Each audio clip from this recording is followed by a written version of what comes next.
9:34 p.m, Wayne Couzens, who had parked his white rented Vauxhall Crossland on the pavement outside Poinders Court, stopped Sarah Everard as she attempts to pass him. She was 1 mile away from her home. Despite him being plain-clothed and in what appeared to be a civilian vehicle, he showed her his police warrant card, police duty belt, as well as his identification before handcuffing her and arresting her on the grounds of breaching COVID-19 guidelines. It is unclear whether or not he had a gun in his possession. 2 passing buses captured the pair on CCTV cameras, once at 9:35 and once at 9:38. The crucial element being that the second bus was able to capture the number plate of the vehicle. Wayne then places Sarah in the vehicle, still handcuffed, and informs her that he's taken her to the local police station. Sadly, this would be incredibly far from the truth. It's just heartbreaking how much of a breach of trust that is.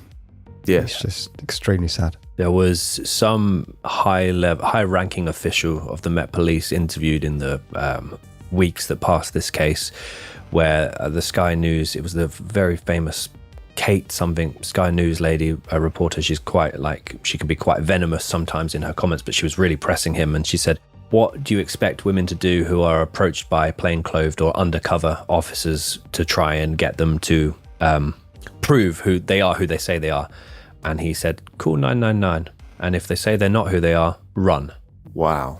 He also suggested that if you ask them to then call their dispatch office or call 999 to validate who they are, their reaction, if they let you do it, you don't have anything to worry about. If they don't let you do it, you should be concerned. And I'm like, how is that even really advised? And also, what if, let's say Sarah knew, I mean, no one really would think to second guess a police officer at this time, but if Sarah did and said that, this officer is arresting me for a breach, he was a police officer, what would they have said?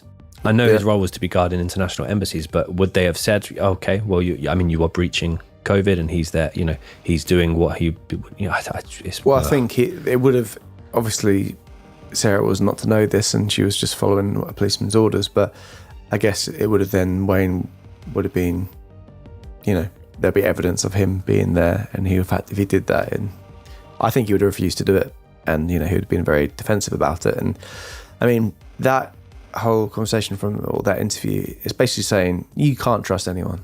Yeah. That's the terrifying thing. These people are paid to protect, and it's basically saying no, you can't even trust them. So you can't even trust them. So yeah, it's really horrible.